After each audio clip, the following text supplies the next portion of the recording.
Today I have the pleasure of introducing David Eedle from EdSmart. Today's session is about best practices and interoperability. So find out the latest in best practices and insights around edtech interoperability and how to push the boundaries of your ecosystem to drive operational innovation and positive change. So thank you very much. Cool. Thanks, Ren. I did ask Ren maybe to make an announcement. You guys down the back, you know, you're welcome to come up the front. Hecklers are welcomed, although I've already nominated a couple down here already. I didn't actually write that introduction. I think my marketing director did. I'll also start with a confession. When I was first asked if I could talk here today, it was part of a larger session, and I was asked to talk about data interoperability. That session then morphed into just me, which was interesting because I realised that I could talk at you for 15 to 20 minutes about XML, JSON, CIF and all of those sorts of things, but you're going to start to nod off after about the 12th minute. But it also then made me have a bit of a conversation internally with myself about perhaps just taking a little bit of a bigger picture and talking about the world of EdTech, the world that we're all swimming in, the sandpit as it were, and how all of those pieces come together, which then all feeds into the conversation around interoperability. Ren offered to introduce me because he said he was the person who could pronounce and say interoperability. Don't try and say it too many times too fast. So, a few things that we'll talk about today. Only having nice wars, and I'll explain what that means in a moment. Understanding the sandpit we're all playing in, there are 9,500 schools in Australia. It's not a huge market. We also operate in the US, 140,000 schools. In the UK, 32,000 schools available to us. And if you look across even international schools, I've just had a week in Bangkok with a bunch of schools up there. There are 15,000 international schools in the world. So Australia as a market is relatively small, and we're all playing in the same sandpit. And I want to talk a little bit about what that actually means in the real world. There's an awful lot going on in interoperability in terms of how do we get everything to talk together, with the end benefit being a benefit to you and your students and your parents and your staff. I want to talk a little bit about due diligence. I'm fascinated as a vendor who comes and tries to sell you stuff. I'm fascinated not by the questions you ask, but by the questions you don't ask, and probably should, and I'd like to highlight a few of those. Talk about cooperation and investment. Yes, I'm trying to sell you something, but we always talk about trying to build or create a partnership with our customers because, again, it's a small market, you can't hide. I know lots of you and a lot of you know me, and it's very difficult to hide when something goes wrong or things aren't quite right or it doesn't work or it doesn't do what it's supposed to do. Make sure we kind of touch on the fact that everything needs to be your choice. You shouldn't be constrained in the choices you make of the stack of tools and services. And when they don't talk to each other, you then become limited by that choice. And then I just put we're all in this together. The words at if you know Ben Lee, we're all in this together. I've top and tailed the presentation with the opening and closing verses from We're All in This Together. All right, this is Hans Island, and I read about this in the newspaper the other day, and I just thought it was a brilliant story, and it kind of highlighted how, yes, it's a competitive landscape for a company like myself. There are plenty of edtech firms in Australia, but again, it's a small sandpit, and there are some firms who are really great to work with. Schoolbox is one of them. We have a very close relationship with Schoolbox and a couple of the other companies that you see here today, including Digistorm and Octopus. We don't necessarily have that close relationship with other edtech firms, even though we really would like to. Hans Island is a rock. It's about half a square kilometre, and don't panic, you've never heard of it. It's right up north, in between, just on the edge of the territorial waters between Canada and Denmark. And both countries think it belongs to them. And they've been at war, technically, since 1938 over this rock. However, they've discovered and formed a way to have a nice war. The war consists of, every few months, the Canadian Navy steams out to Hans Rock, plants a very large Canadian flag on it, and leaves a bottle of Canadian whiskey with a little sign that says, "Welcome to Canada." Every few months, the Danish Navy steams out to Hans Rock, takes down the Canadian flag, erects a Danish flag, and leaves a bottle of schnapps with a little sign that says, "Welcome to Denmark." And I really love this notion that there is a piece of competitive disputed territory, but two countries have found a civilised way in which to deal with that situation. And I would love to think that we could create that kind of realm amongst the edtech companies in Australia. Because this is a sandpit we play in at our company. You've got one school. I have 448 of you, and recently we picked up 519 schools in South Australia. So you're worrying about one school. I'm worrying over the next couple of years, close to 1,000 schools. This just gives you a sense of scale of what we play with. We currently operate in 9 countries, and every single one of them has a different privacy law. Every single one of them has different rules and regulations about how we can operate and what we can do and where we can do it. We currently have integrations to 17 student management systems and counting, and that includes a bunch here in Australia, 3 out of the UK, 2 in the US, a couple of that are big in Asia, and so on. We have deep integrations with 4 learning management systems, including Schoolbox, but also Firefly and Canvas. We support 7, I had to go and look it up, 7 different types of single sign-on. We process 7 million rows plus of data a night. So every night our platform is working its way through 7 million rows of data. And we're up 40 to 60% year on year. So this month we're up 55, 58% on where we were last year. We're reading and writing that data, and we're operating at every conceivable school level. State, Catholic, private, international, you name it. We're trying to shape and deliver a service that suits each of those different types of schools. So it's a really big sandpit that we're playing in, and we do it with 15 staff here in Melbourne. Don't think that I have 195 or 300 staff tucked away and a development team in India and all of those sorts of things. We're all in an office down in South Melbourne. We overlook Albert Park and the Grand Prix track. So if you're big on F1, book an appointment with us in a couple of weeks' time, because we have a rooftop garden on our building, and you can come and watch there's a barbecue, and you can come and watch the Grand Prix for free. Here's a break that down a little bit. I went through the 17 student management systems we talked to, and I had a look at whether there is actually a formal way to exchange data between us and them. In basic terms, do they have an API? I do know what each of those 17 systems are. No, I'm not going to tell you. But you could take some guesses. So, a green smiley face means that there is a legitimate, recognised API methodology for us to connect to that system and pull data out of it. A purple face means there isn't really a way, but they've got bits and pieces that we can cobble together in order to get it to work. And the red face means there is no methodology to access data in that system unless we literally hack it together ourselves. That is, we do direct connect to the database or whatever. We have to go build stuff to make it work. So that's the 17. And if you count up 1, 2, there are 3 green smiley faces. So 3 out of the 17 student management systems we interact with each day have actual real ways of getting data in and out, or actually getting data out. Not one of them has actually a system to get data back in again. Got a few smattering of faces and then a chunk of red faces. I actually got an email just earlier this morning from a school which I won't name, talking about a student management system which I won't name. Let me just see if I can find it.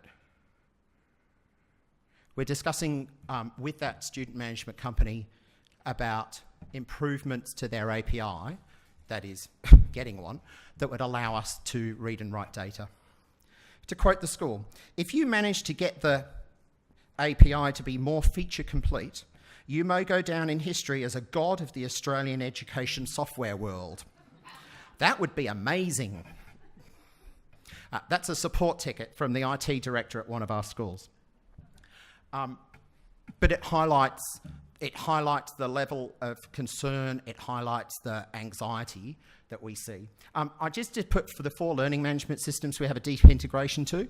2 of them get green smiley faces. They have plug and play APIs and they make our life extremely simple. And 2 of them have red faces because they do not have APIs. And then yet again, we're having to hack our way around in order to make it work. Which then leads me on to a few questions for you and for schools. And we can chat about this later if you like, but some things to think about. So think about how many tools and services you have in your school that consume data. Because often it might even be a larger number than you realise. You've got the obvious ones, your student management, learning management. If you've got EdSmart, there's us. You might have payroll, you might have HR, you might have all the various learning tools, learning software, and so on and so on. There's your newsletter system. There's a myriad of things that are consuming and utilising data in your school. And then think about how much time it takes to get all of that to actually work, and how much effort you put into it, and how much money you spend on it.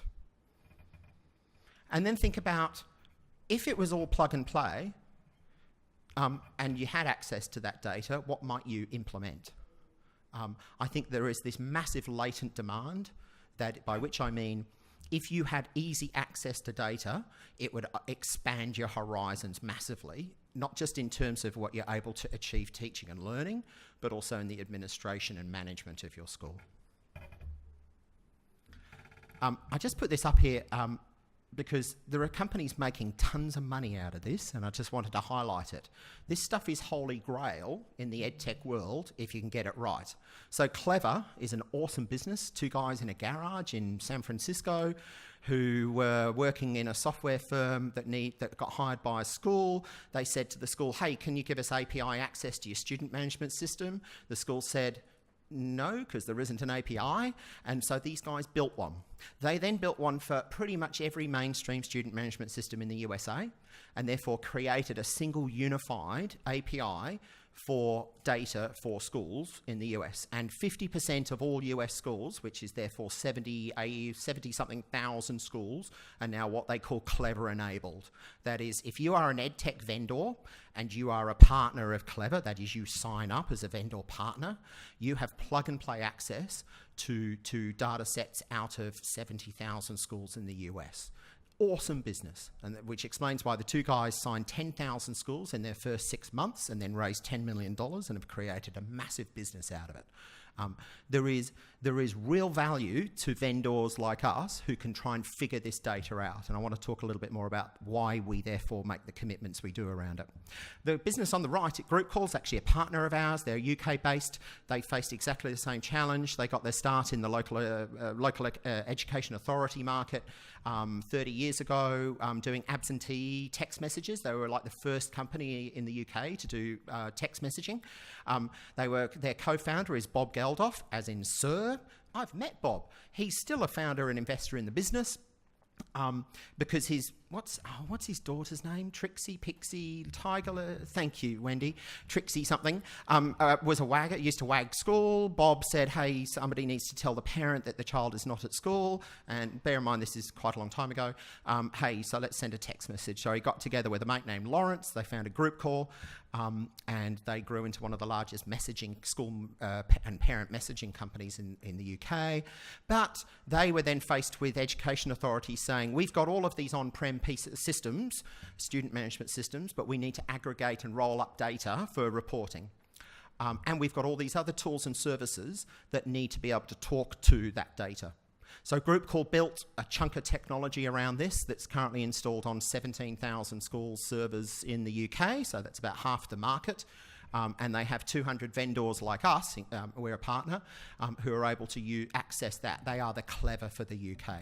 The reason there is an Aston Martin behind that is because Lawrence, this is so lucrative that I visit Group Call twice a year. I was there about 4 weeks ago, and I was there in August last year, and every time I pull up outside their office, Lawrence has a new car.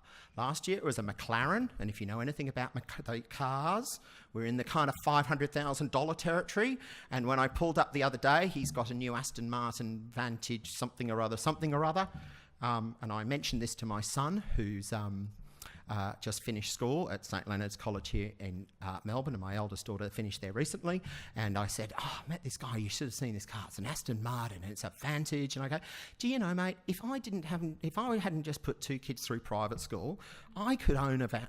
And my son texted me a couple of days later and he said, Dad, there's a boy at school in my grade, they've got 3 kids at St Leonard's and Dad has an Aston Martin. My son is deeply, therefore, disappointed that I'm not tooling around in one. So let's talk about the good stuff and what really is actually happening out there. We can get onto some Australian stuff in a moment. There are a couple of things you should, if this is of interest to you, you should be taking a look at this stuff. Project Unicorn is based out of the US. It's a not-for-profit. It's funded by people like the Dell Foundation, the Bill Gates Foundation and stuff like that. And they are all about data interoperability because they've worked out that if you can get this stuff to work, you can improve education outcomes for kids. And that's their fundamental goal that they're trying to achieve. If you take a look at some of the stats, for example, 88% of school districts in the US say that interoperability influences their procurement decisions.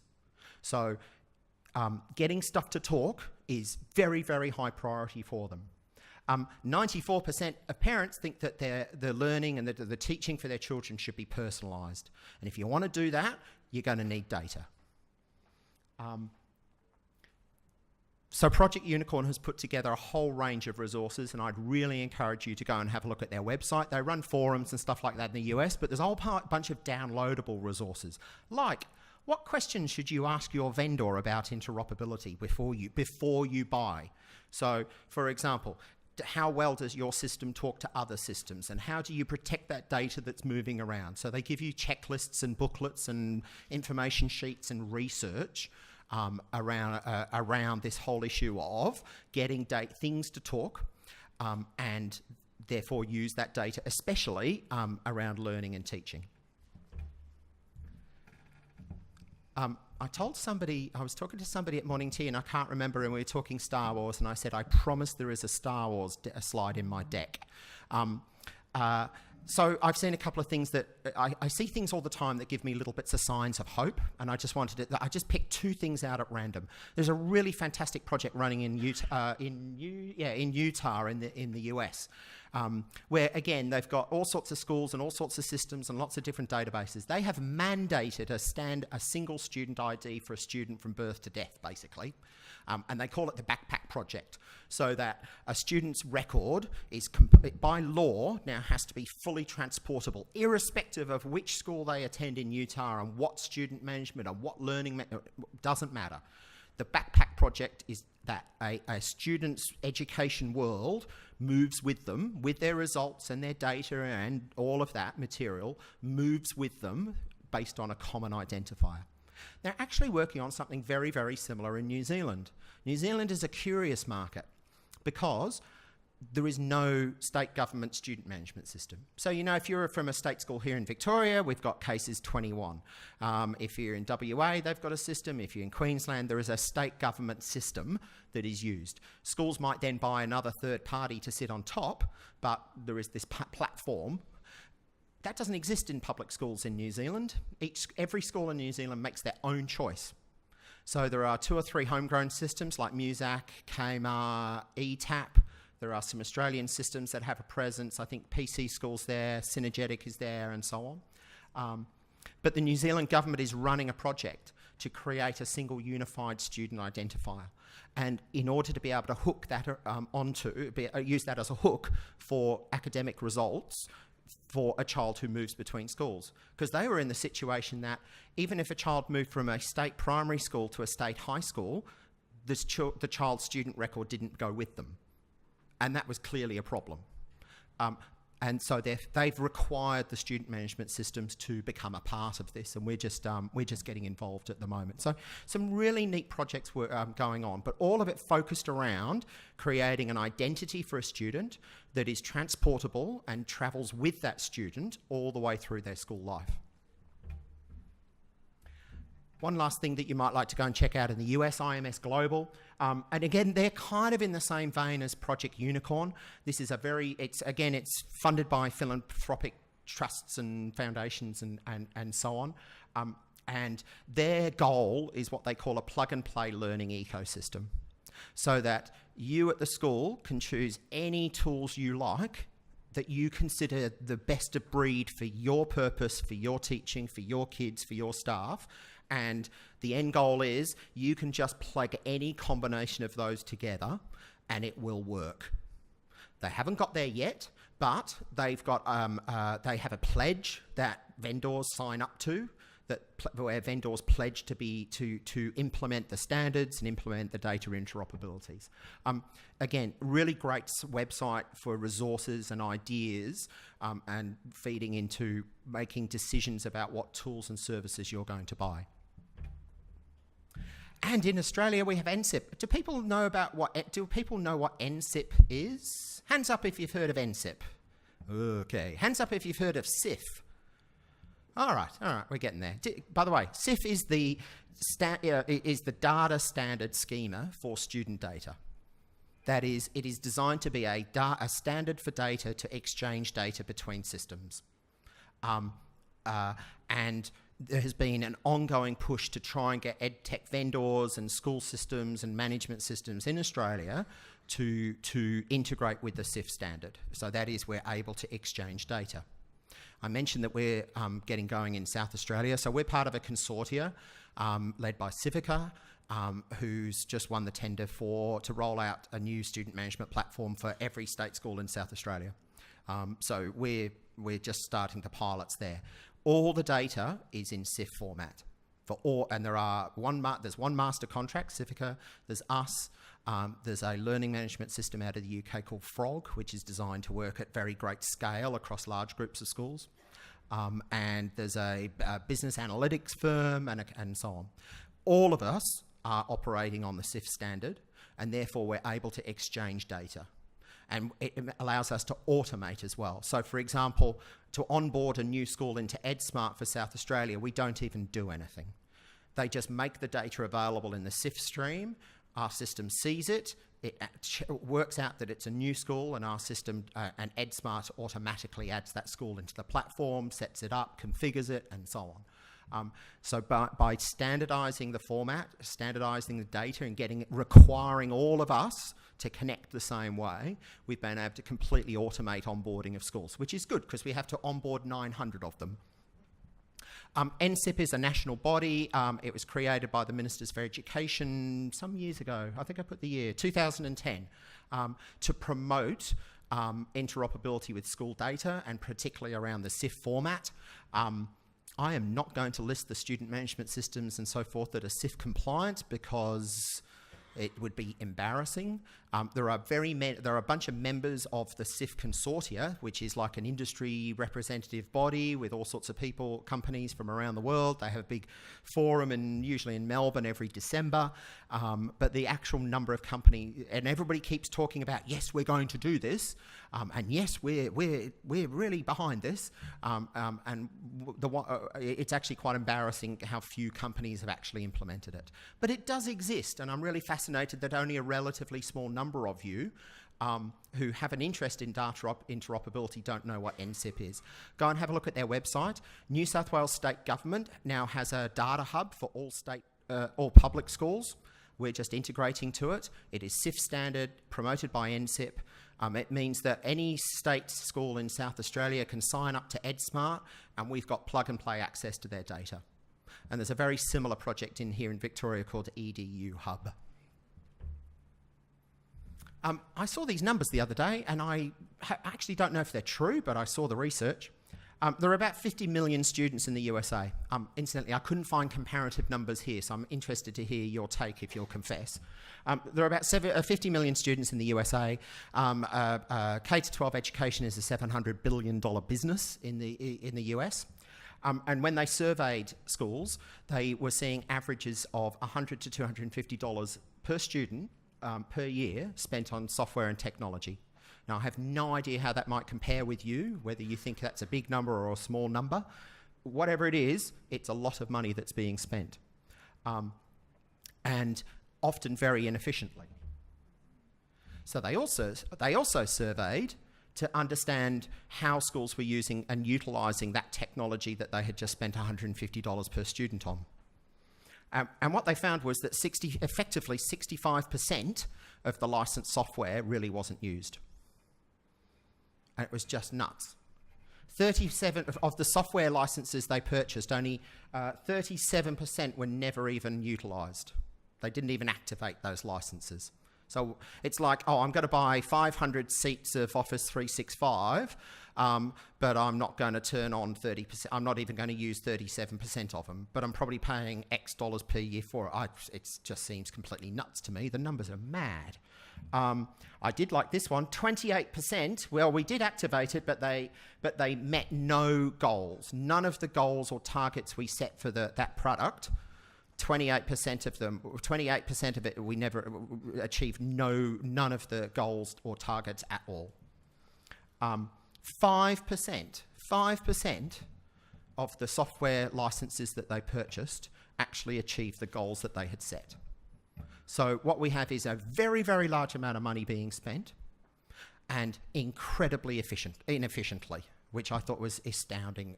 Again, I've been hunting for the last week to see if I could find anything that would have some kind of Australian context, because those numbers were blowing me away. And I just can't find anything. But again, you internally will know your numbers in your school. That is, how much do I spend, how much, and so on. And maybe you do also have utilisation rates. It becomes really interesting, incidentally, when you run software and start to actually look at how much everybody uses. So if you're an EdSmart customer, and some of you are, we maintain a metrics system to check to watch your usage of EdSmart. And it's not designed to be Big Brother stuff. What we're curious about is which pieces of the platform are you using the most or not at all, and so on. And when we actually do an annual health check with you, we'll often do a check-in with you, and the person who talks to you will have those numbers next to them, so they'll be able to, we use it from a business point of view to be able to say, look, we can see that you're utilising this part of the platform really, really, really well, but hey, by the way, did you know you could also do this? To be blunt, it's also an upsell opportunity, because if it's something you haven't bought, we'll try and sell it to you. But we use metrics around usage of the platform to drive our business. And again, there should be no reason why you don't do that in schools. So if you're going to go and spend all of this money, maybe you should have a bit of a think about how you're going to spend it and who you're going to spend it with. I think I said at the top, I'm constantly fascinated, and I would have sat through, dozens and dozens of presentations to schools. In practice, I must be in the hundreds now, and I've done it in lots of schools. As I say, I've just had 2 weeks in the UK.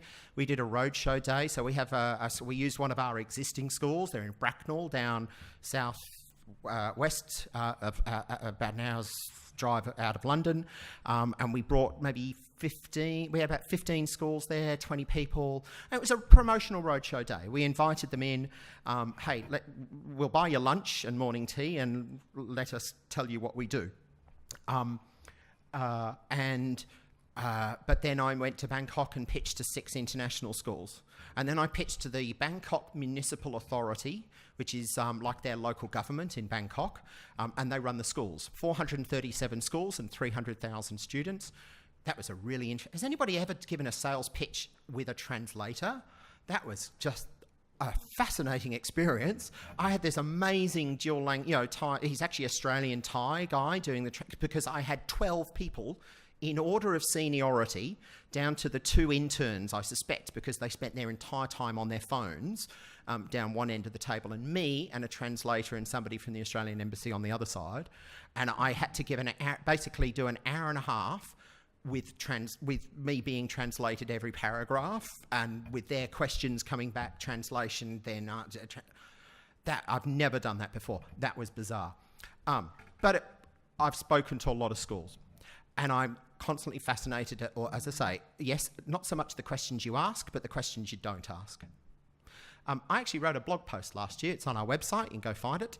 And it was like, I can't remember how many dot points there are, but it said, here's all the questions you should be asking me. So if I come and do a pitch, or one of my team comes and sees you, then here's all the questions you should be asking. And I just pulled out a few ideas around interoperability because it's got a much larger list. The number one is, does this thing have an API? Our answer is yes, because the whole of EdSmart is an API, and if you'd like to integrate to it, then you go for it. But the bigger question is obviously, how easy is it to get data in and out? Do I have to do stuff? Do I have to hire programmers? Is there an API? How easy is it to exchange data? What standards are you using, if any? What's my cost likely to be to achieve that? What data can be exchanged? You know, there's at least one student management system. Again, I'm going to do no names. There's one student management system in Australia that does have an API, but there's only about 6 bits of information I can get out of it. And we're talking to them to say, hey, can we expand that and open up and open up and open up? So it's no use for the company just to say to you, oh yes, we've got an API. You need to be really, really specific. So what does that mean? What can I get in and out of it? Will you give me credentials to talk to it? And therefore, how can that data move through the stack? Because you've already made other choices. How is that data going to move around? And just because you can get it out of that API, can I get it into that API? Is there a data warehouse? Are people doing analytics now? Octopus IRA is here. No, everybody's gone, no. Analytics is booming in schools for very obvious reasons, both on the learning side and on the admin side. On the learning side, there's clearly some really interesting work you can do around pulling lots and lots of disparate data sets together about a student. So pastoral care, attendance, academic results, medical, and so on and so on. By pulling that data together can be quite revealing about students and their performance and so forth. But by the way, it works in the business side as well. I'm quite fond of talking to schools and saying, hey, listen, just put to one side the fact that you're in the business of education, and just remember you're a business. And if you're a decent sized school, you're turning over 20 million, 30 million, 40 million, you've got 200 staff, you're a business. And being able to implement business processes like analytics and so on is supremely important. We have a profit and loss statement in my company, and we have 2 numbers that are massively important to us, our fixed margin and our variable margin. And they're the ones that make sure that we don't go broke, because they tell us if we're losing money on something or an area within our profit and loss. And those are numbers that we look at pretty much every single day in the business. Schools in the business of a school have those kind of metrics, and some of you will be using them, and if you're not, then you need to start taking a look at those sorts of things. But if you're able to warehouse the data, and there's a couple of schools I know here in Melbourne who do a really good job around it, by pulling data from lots of different places, they've got it in Azure or some cloud location like that, they're bringing up into a warehouse, and then they're able to set an analytics layer on top and derive intelligence out of it. How's the data protected? Again, I am fascinated at the lack of questioning around security, privacy. So I'll get asked a general question. Are you compliant with the Australian Privacy Act? Yeah. But that doesn't really tell you anything. What you really should be doing is drilling down into, so how do you do it? What encryption are you using? Where is how are you moving data around? Is your data? I would think one school has ever asked me, is our data encrypted at rest, for example? So you've got data encrypted in transit, secure server, SSL, little padlocks. But then the data stops moving. It goes into our platform. And then there's the ability to then encrypt it while it's sitting there as well. It's called encryption at rest. And you really should have that, and you really should ask people if they've got it. Do you conduct penetration testing? We've had 2 rounds in the last 6 months. We had 1 round in November, and we had another round in January. I pay a company to try to break into us. And we give them 2 paths. First is unauthorised. That is, we don't tell them anything. We just point them at the website and the sign-in page and we say, go try and break in. And then we give them user credentials, different types of users with different permission levels, so that they can log in and then try and see if they can see data, acquire data that they should not be able to. I would never hire a contract firm or service to us if they're not prepared to discuss what the processes and the penetration testing and the security assessments that they do.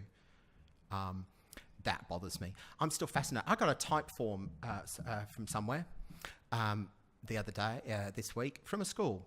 And it was for not you, Tim, my other child's school. Sorry, Tim Barlow, who's the IT director of St Leonard's, who's sitting down here waiting to heckle me. My two largest children just went through St Leonard's. That's why I'm going to Fiji for my holidays this year, because I'm no longer signing cheques to St Leonard's. I have a younger child at a state school. They sent me a uniform order form. It was a type form, and it asked me all of my name and address, email address, what did you want to order, new polos, and please give us your bank account or credit card details. And it was a type form. People familiar with type form? It's like Google Forms. It's one of those free online forms tools. And I wrote in all the fields for bank details. I said, no, thanks. You can call me for my details. That you need to be very, very careful around that sort of stuff. And then lastly, monitoring integration. You need to know it's working. You need to be able to say, yes, this is working. Is there a problem? And so on. We need to get better at that. For example, at EdSmart, if you're a customer, we give you an integration log. We show you your imports, processing, and so on. And we're actually working to try to give you even more detail around that and alert you, be proactive at alerting you. Often it's stupid stuff. We lost student data for a school the other day. Not lost as in couldn't find it. I mean lost as in we couldn't get access to it overnight. And it turned out they just changed a permission in SQL Server. And somebody hadn't been thinking about what they were doing.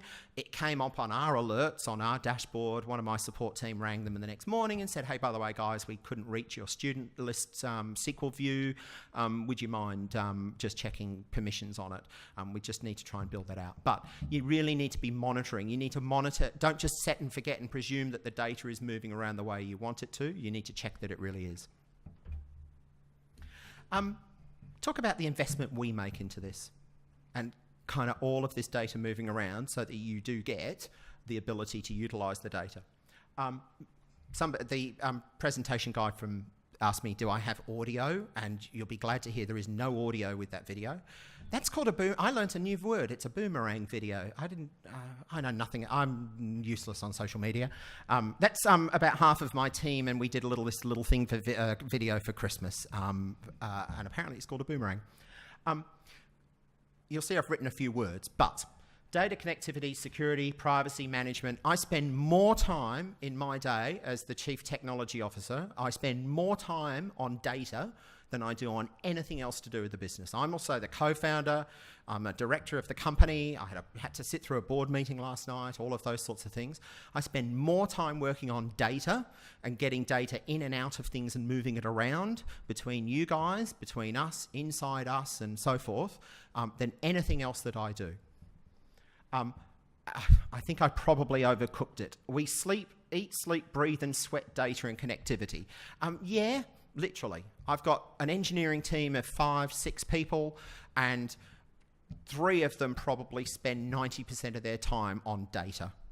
I have a full-time data architect, big data architect. We hired her from Bendigo Bank late last year because I wanted somebody who understood how do you process very, very large amounts of transactions in a highly reliable way. And it occurred to me that banking was a really good model for that because the very, very few times that banks mess up on processing transactions are when it comes up, it's front page on The Age and Channel 9 News leads with it because, 100,000 people didn't get paid on a Friday and therefore won't have any money on the week. It's a big deal for banks. So Tash is her name, and she joined us late last year because we're actually doing a complete re-architecture around our data management platform. Is our single largest investment in terms of the cash I spend on stuff. The single largest amount of money I spend is on data. It's on processing it. You don't even want to see my Azure bill. You would just have a nervy. It's I spend 6 digits on hosting and data management and data warehousing and all of the tools and services inside Azure. It is the single biggest cost to us is managing and processing and securing data. But we do it for a really good reason. The first is it makes our platform sing. It allows us to deliver a platform and a service to you, and it allows us to innovate, and it allows us to generate new ideas and new functionality. I've put a couple of spoilers down there. I think a couple of you, maybe not, were at a couple of user groups meetings we did late last year in Melbourne, but and we kind of flagged. So for example, I'll tell you right now, there's a new parent-teacher booking system coming from us. And if you're using one of the off-the-shelf ones, that's fine, but I'll show you a better way, because the one that a lot of the kind of off-the-shelf systems are fairly dumb. That is, they don't necessarily have access to data. They don't necessarily know who the student is, who the parent is, what class the teachers are in, and so on. So our parent-teacher system, which we're building for South Australia, it's part of our contract. So we actually will. It's built. But we just want to get through this first pilot for the next couple of months, and then we'll start to open it up to other schools. My plan, or the requirement that I issued, was that you could book a parent-teacher in 2 taps. And anybody who's booked parent-teacher with those, 495 checkbox kind of systems will know that if you could book it in 2 taps on a mobile phone, that's a significant advance. And the reason we can do it is because we have access to data. We know who the students are. We already know who the parents are. We know what classes the student's in. We know who teaches that class, and so on. We already have all of that data, so we don't need the parent to tell it to us. I have to text my son, year 12 English parent-teacher, and I don't know how many English teachers in year 12, 8. I have to text my son. Do you like how good a parent I am? I don't know who my son's English teacher is. I text my son going, hey mate, who's your English teacher? So I can book the parent teacher. With us, with the system we've built, you don't need to text your son, because we already know it. And the second is around HR and staff. If you're a school and you're working with, depending on which state you're from, but if you're Victoria, teacher registration, working with children, anaphylaxis care, all of those qualifications and certifications, we can now, for example, in real time, validate a working with children certificate. You have to go to a website at the state government of Victoria, pump a number in, an expiry date or whatever, and it'll tell you if it's valid. We can do that in real time electronically. And because we've got access to that API, and because we've got access to staff data at your school, we can bring those things together and do things like offer to revalidate your working with children every month on an automated basis. So from a risk and compliance point of view, you at the school have a comfort level that all of your staff are compliant with whatever those requirements are. I read this nuts number the other day.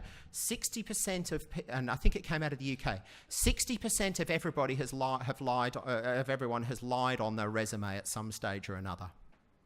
I have no idea if that's true. It was from a company who was promoting resume checking, so, take it with a grain of salt. They probably commissioned the research to start with.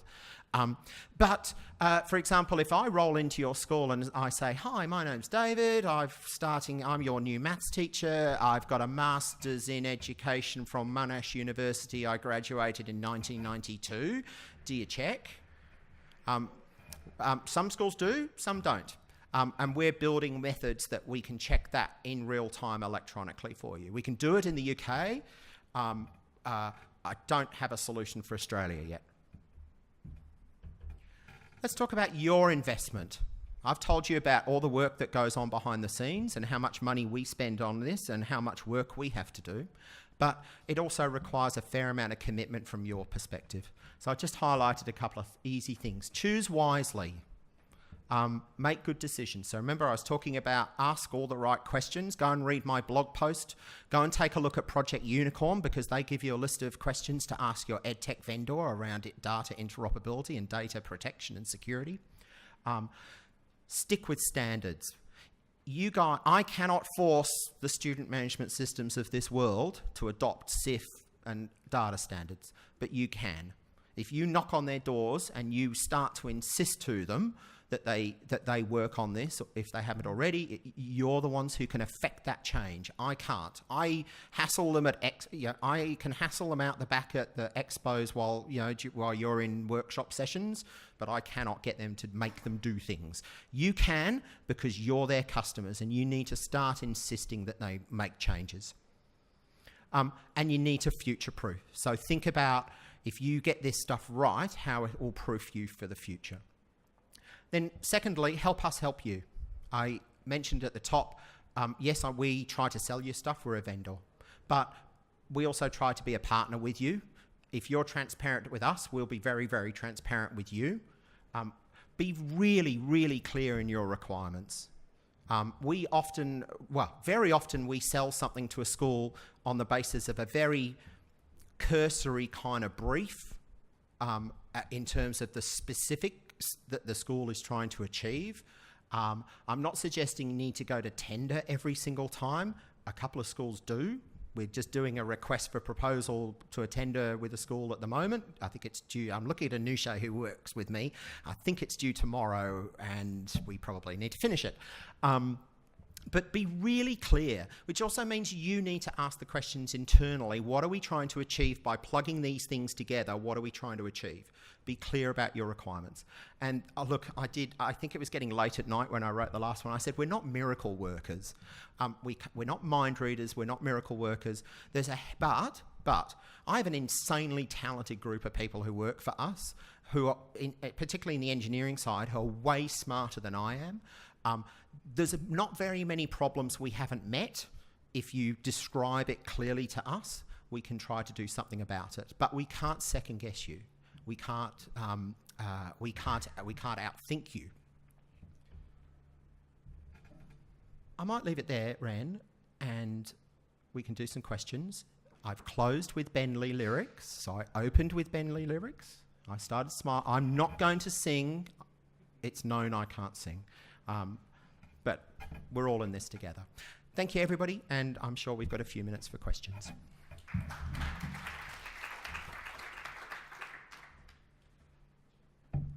And now you're all going to go really quiet. There's a lady, you can ask. Not in public. Okay, she just said not in public. I'm here for a little bit longer. I have to go and take my son to a French horn lesson at 6:30, but it's way an hour away. I'm happy to chat and answer questions and so on. No, I'm not going to tell you who the systems 1 through 17 were, but I'm happy to chat about what you've got. We know a lot about all the different systems you're using, and if we can give you some advice or some insight, happy to do so. Thanks. If everybody would just help me to thank David for his engaging presentation. It's great to see that you have actually an excellent understanding of the sandpit that we're all playing in, so I feel like you're in good hands if you're talking to David.